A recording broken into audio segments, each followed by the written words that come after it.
Assalamualaikum warahmatullahi wabarakatuh. Masih di channel Matematika bersama Diartno. Ya, kita sudah sampai di pembahasan terakhir ya mengenai cara menentukan rata-rata dari data kelompok yang disajikan dalam bentuk histogram. Nah, untuk mengetahui bagaimana menentukan rata-rata, nanti kita perlu tahu dulu bagaimana tipe-tipe histogram yang biasanya muncul di soal-soalnya. Nah, ini sudah saya tampilkan untuk tipe 1.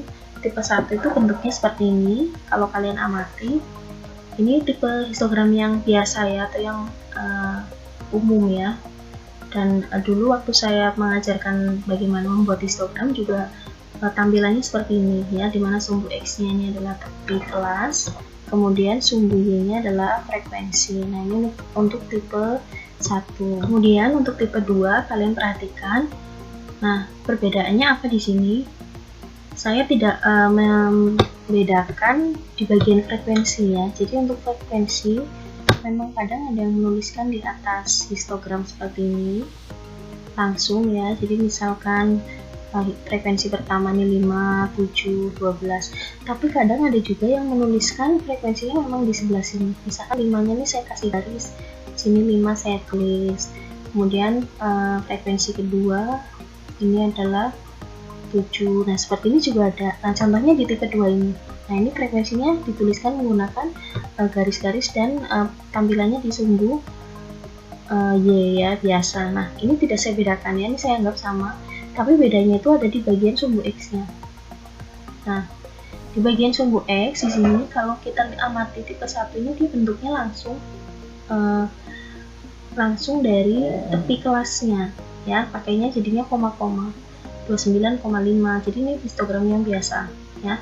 Tapi di tipe 2 ini malah lebih umum lagi ya, jadi ini masih berupa interval ya, jadi seperti yang umumnya ada di tabel.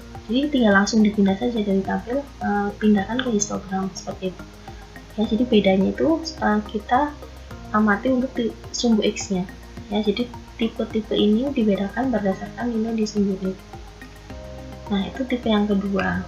Ya, lanjut ya untuk tipe yang terakhir. Di sini saya tampilkan histogram yang bagian sumbu X-nya merupakan titik tengah.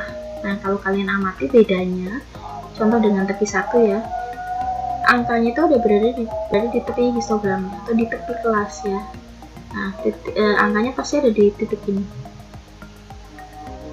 Untuk tipe 2 ini hanya tipe biasa ya, jadi hanya menampilkan interval. Tapi di tipe 3 angkanya itu berada di tengah-tengah kelas atau di tengah-tengah batang histogram. Nah, ini bedanya ya. Jadi kalau yang bentuknya seperti ini biasa, ini biasanya pakai koma ya. Nah, ini menunjukkan dia yang digunakan adalah tepi kelas. Nah, yang di sini yang digunakan adalah tepi kelas. Nah, kalau dia bentuknya tipe 2 nih, yang bagian sumbu X ini ya berupa interval biasa, interval di tabel gitu ya. Nah, kalau dia bentuknya seperti ini, titik-titik seperti ini di tengah histogram, ini biasanya ya titik tengah kelasnya ya. Nah, ini tipe-tipe histogram yang perlu kalian amati ya. Nah, dari sini bagaimana kita menentukan rata-ratanya. Nah, cara paling mudah dari menentukan histogram, menentukan rata-rata dari histogram ini, yaitu dengan merubah ke dalam bentuk tabel. Ya, nanti setelah merubah ke tabel, langkah berikutnya kan sama ya, sama seperti biasa. Nah, sekarang bagaimana kalau tipe 1 dari histogram ini kita rubah ke tabel? Caranya sebetulnya mudah ya, dan sama dengan bagaimana saat kita menentukan histogram dari suatu tabel. Nah, kalian ingat lagi karena di bagian sumbu X ini merupakan tepi kelas, sehingga tepi kelas itu kalau di bagian yang paling kiri ini kan berupa tepi bawah ya, ini tepi bawah kelas. Kemudian sebelah kanannya ini adalah tepi atas tapi kelas pertama ya, ini jadi khusus kelas pertama. Nah, setelah kalian paham bahwa ini adalah tepi bawah, di mana tepi bawah itu dari batas bawah kan dikurangi setengah. Nah, kita akan rubah dari histogram ini ke tabel, sehingga yang berlaku adalah kebalikannya. Kalau kita mau mencari batas bawah, berarti tepi bawah ditambah setengah. Ya, jadi untuk histogram yang tipe 1, nanti kalian awali dengan menambahkan bagian yang sebelah kiri, ya. Jadi yang ini kamu tambah, yang sebelah kanan yang ini dikurangi. Ini untuk kelas pertama. Kemudian untuk kelas kedua, berarti kita mulai lagi dari tepi bawah yang 34,5 ini. Nah, ini jadi ditambah lagi, kemudian dikurang, begitu seterusnya. Ya. Nah, kita contohkan untuk bagian pertama atau batas bawah pertama, berarti ini kita tambah. Berarti mulai dari 30 gitu ya. Nah, ini mulai dari 30 sampai, nah ini berarti kan dikurangi 4,5 kurangi setengah, berarti 34. Nah, seperti ini. Kemudian ini dimulai lagi dari sini, tambah lagi, jadi 35, ini 35 sampai 39. Nah, sebetulnya kalau udah ketemu satu interval ini juga bisa langsung ya. Contoh dari 34 pasti 35. Nah, jaraknya berapa? Kalian lihat di sini kan panjang kelasnya ya. Panjang kelasnya kan di sini 5 ya, dari 30, 31, 32, 33, 34. Sehingga dihitung 5 angka dari 35. Nanti terakhirnya di 39. Nah, ini bisa dilanjutkan. Dari 39 berarti 40 gitu ya.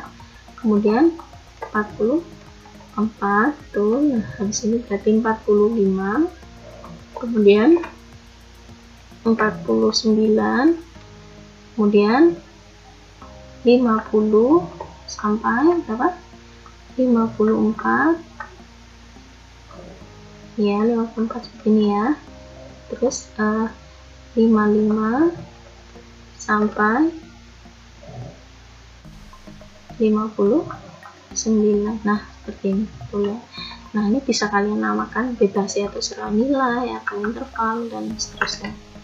Nah, ini untuk kelas intervalnya ya, atau kelas nilainya. Nah, kemudian untuk frekuensinya ya seperti biasa ya, kita tinggal mencantumkan aja frekuensi. Yang pertama itu 5, kemudian 7, kemudian 12, kemudian 9, ada 4 dan 3 terakhir ya. Nah, seperti ini untuk cara merubah dari histogram ke dalam bentuk tabel. Kemudian bagaimana untuk tipe 2 cara merubah tabelnya? Ini mudah ya, kalian tinggal memindahkan aja yang tadinya bentuknya histogram jadi tabelnya, karena di sini angkanya sudah berupa interval ya. Contoh interval pertama ya berarti 4 sampai 7, kemudian berikutnya 8 sampai 11. Ini hanya dipindah aja ya, jadi tidak ada perubahan apapun ya. 12 sampai 15, kemudian 16 sampai 19, 20 sampai 23, terakhir adalah 24 sampai 27. Nah, ini untuk interval tadi atau nilainya ya. Nah, ini untuk tipe yang kedua. Nah, kemudian saya tekankan ya, atau saya sarankan untuk hati-hati saat melihat frekuensi yang ditampilkan dalam bentuk garis seperti ini, garis putus-putus seperti ini. Karena kadang ada yang tidak teliti, langsung dilihat pertama 6, kedua 10, ketiga 16 seperti itu. Padahal tergantung batang di sini tingginya ya. Frekuensi yang pertama itu 6, kemudian yang kedua di sini berapa nih? 10 ya. Ini 10 ya. Tapi ini kita tulis 10, kemudian kelas ketiga. Nah, ini hati-hati ya. Kelas ketiga di sini tingginya itu bukan 16 tapi 18. Nah, ini 18. Kelas keempat itu yang tinggi itu yang 40. Kemudian ada kelas ke 5 ke 16. Nah, betul ya. Dan kelas terakhir baru yang 10 kembali. Nah, ini hati-hati ya saat kalian membuat frekuensinya. Nah, dari sini kita sudah paham bagaimana merubah tabel kalau histogramnya tipe kedua. Ya, kemudian bagaimana untuk histogram yang tipe 3. Nah, kalau kalian amati tipe 3 tadi adalah titik tengah ya. Nah, sehingga di sini bisa kalian tuliskan nilainya, boleh ditulis, tapi kalaupun tidak ditulis juga tidak apa-apa ya. Nah, karena kalau kita mencari rata-rata dari histogram yang bentuknya seperti tipe 3 ini, itu biasanya kita tidak perlu lagi merubah ke bentuk nilainya, karena kalau kalian ingat, rata-rata itu ciri khasnya menggunakan titik tengah ya. Kalaupun menggunakan rata-rata sementara juga merupakan titik tengah kelas dengan misalkan yang kelasnya dikodekan 0 atau yang lainnya yang seperti penjelasan saya di video sebelumnya ya. Jadi ciri khasnya rata-rata itu adalah menggunakan titik tengah, sehingga kalau di sini sudah diketahui titik tengah, berarti kita tidak perlu lagi mencari interval-intervalnya. Nah, contoh saya tuliskan di sini titik tengahnya itu 3, kemudian 6, 9, 12, 15, 18, terakhir 21 ya. Dari sini kita tuliskan untuk frekuensinya yaitu 2, 3, 5, 9, 10, terakhir 5 dan 4. Nah, seperti ini ya untuk frekuensinya. Nah, kalian boleh merubah atau kalian boleh membuat nilai-nilai yang ada di sini ya. Gimana caranya? Kalau mau mencari nilainya, kalian cari dulu yang di bagian titik di sini. Nah, titik ini merupakan titik tengah dari 3 dan 6, sehingga kita seperti mencari median dari data yang tunggal ya. Caranya dulu gimana waktu pencari median ya, ini di SD ya dulu ya, tambah terus bagi 2 gitu ya. Kita tambahkan berarti ini 9, kalau bagi 2 kan berarti ini 4,5 nih. Nah, terus titik di sini juga nih, di sini berapa nih, antara 6 dan 9, berarti 15 kan, ini 15 ya. 15 kalau kita bagi 2 berarti 7,5, berarti selang di sini 3 ya, panjang histogram itu 3, berarti di bagian bawah sini, nah ini adalah 1,5. Nah, setelah ketemu seperti ini merupakan di tepi bawah dan di tepi atas, sehingga kalau kalian tempatkan angka-angka di ujung, nanti ketemunya histogram yang tipe 1 seperti ini. Cara membuat nilainya berarti sama dengan histogram tipe 1 tadi. Jelas ya? Ya, jadi di sini tidak saya tampilkan ya, silahkan kalian buat sendiri. Nah, setelah tahu seperti ini cara membuat tabel, langkah berikutnya seperti apa? Tinggal kalian mencari rata-rata berdasarkan 3 cara yang sudah pernah saya ajarkan ya. Terserah mau menggunakan cara langsung, cara rataan sementara, atau cara coding ya.